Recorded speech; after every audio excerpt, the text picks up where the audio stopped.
आप सभी लोगों को स्पेस एजुकेशन सेंटर में बहुत बहुत स्वागत है। मैं अमरजीत कुमार उम्मीद करता हूं कि आप सभी लोग बहुत अच्छे होंगे। हमने अगले वीडियो में पढ़ाए हुए थे जो कि बीपीएससी में बार बार क्वेश्चन पूछ रहा है और पूछने को संभावित है। ये क्वेश्चन हमने पढ़ाए हुए हैं। इस वीडियो में हमने बताएंगे मगध राज्य का उत्कर्ष, मतलब मगध राज्य का विस्तार कैसे हुआ।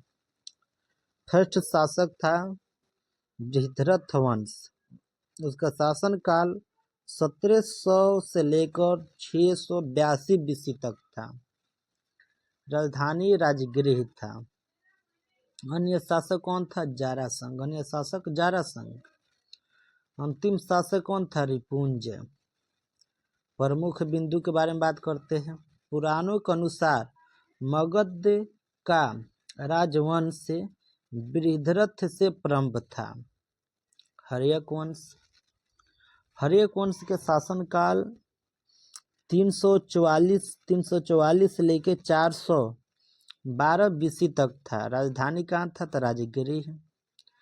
हर्यक वंश का संस्थापक कौन था? वे तो बिंबिसार था। अंतिम शासक कौन था? अंतिम शासक के हर्यक वंश का अंतिम शासक कौन था? तो नागदशक था। अन्य शासक अजातशत्रु और उदयन। प्रमुख बिंदु अस्थायी सेना। हर्यक वंश जो था यह प्रमुख अस्थायी सेना रखा हुआ था। प्रथम बार हाथी का प्रयोग सेना में हर्यक वंश ने किया है। प्रथम बार हाथी का प्रयोग सेना में किसने किया था? तो हर्यक वंश ने। प्रथम बौद्ध संगीति अजातशत्रु के समय में हुआ था। उदय ने राजधानी पाटलिपुत्र स्थानांतरित किया था। कहाँ किया था राजधानी? तो पाटलिपुत्र स्थानांतरित किया था। शिशुनाग वंश। शिशुनाग वंश के शासन काल की बात करें तो 412 से लेकर 344 BC तक था। राजधानी कहाँ था? वैशाली। शिशुनाग वंश के संस्थापक कौन है? शिशुनाग। अंतिम शासक नंदीवर्धन था। अन्य शासक कालाशोक था। कौन था? कालाशोक। प्रमुख बिंदु की बात करें तो शिशुनाग ने अवंती, कौशल और वत्स्य को विजय कर मगध साम्राज्य का क्या किया था? विस्तार। नंदवंश। नंदवंश के बारे में पढ़ते हैं। नंदवंश के शासनकाल 344 से लेकर 323 BC तक था। राजधानी कहाँ था? पाटलिपुत्र। नंदवंश के संस्थापक कौन था? तो महापज नंदन था। कौन था? महापज नंदन था। अंतिम शासक कौन था? तो धानानंद। अंतिम शासक धानानंद। यही क्वेश्चन पूछता है फर्स्ट संस्थापक कौन है, कब स्थापना हुआ, या इसका अंतिम शासक क्या है, प्रमुख बिंदु क्या है, यही क्वेश्चन पूछेगा। प्रमुख बिंदु क्या है? तो महापज नंदन ने एकराट की उपाधि धारण की। प्रथम शासक जिन्होंने विंध्य के दक्षिण की विजय की थी। धानानंद के समय सिकंदर यूनानी का आक्रमण हुआ था। धानानंद के समय में सिकंदर यूनानी के क्या हुआ था? आक्रमण हुआ था। इसके बाद हम पढ़ते मौर्य वंश। मौर्य वंश से जो था उसका शासनकाल 321 से लेकर 185 BC तक था।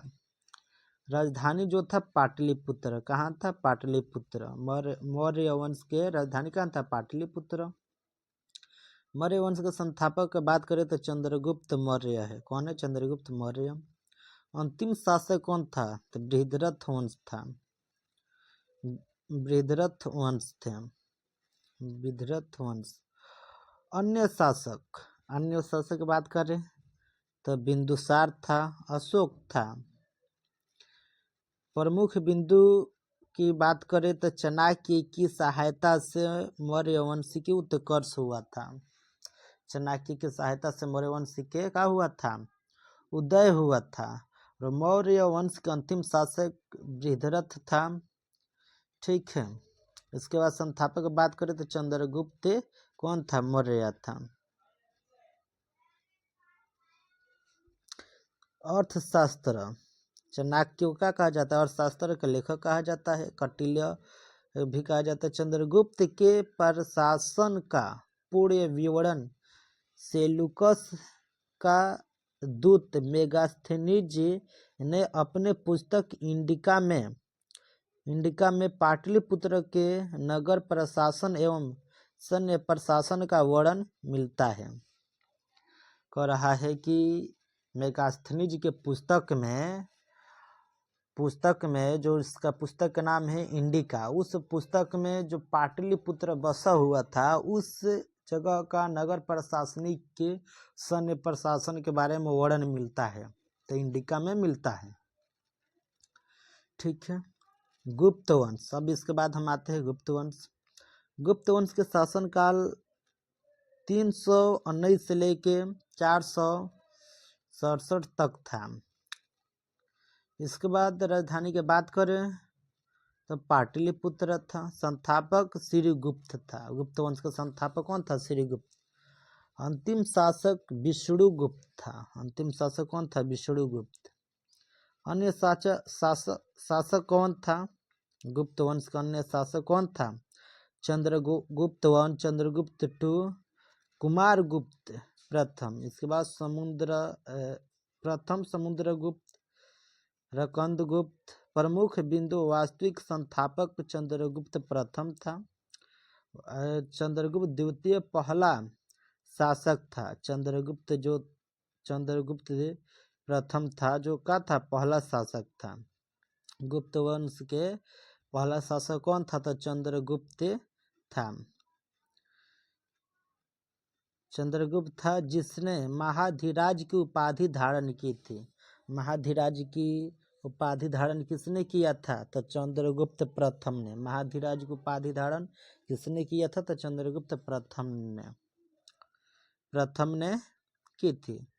चीनी यात्री फहियान 14 साल भारत में रहा था। चीनी यात्री जो फहियान है 14 साल कहाँ रहा था? भारत में। चंद्रगुप्त द्वितीय विक्रमादित्य, देवराज, देवगुप्त और देव ऋषि की उपाधि के समय में आया था। दोस्तों, हम उम्मीद करते हैं कि आप सभी को वीडियो बहुत अच्छा लगा होगा। आप इस वीडियो को अधिक से अधिक शेयर कीजिए और हमारे चैनल को सब्सक्राइब कीजिए, और जो भी गलती हो उसके लिए हम क्षमा चाहते हैं। सभी को वीडियो देखने के लिए बहुत बहुत धन्यवाद।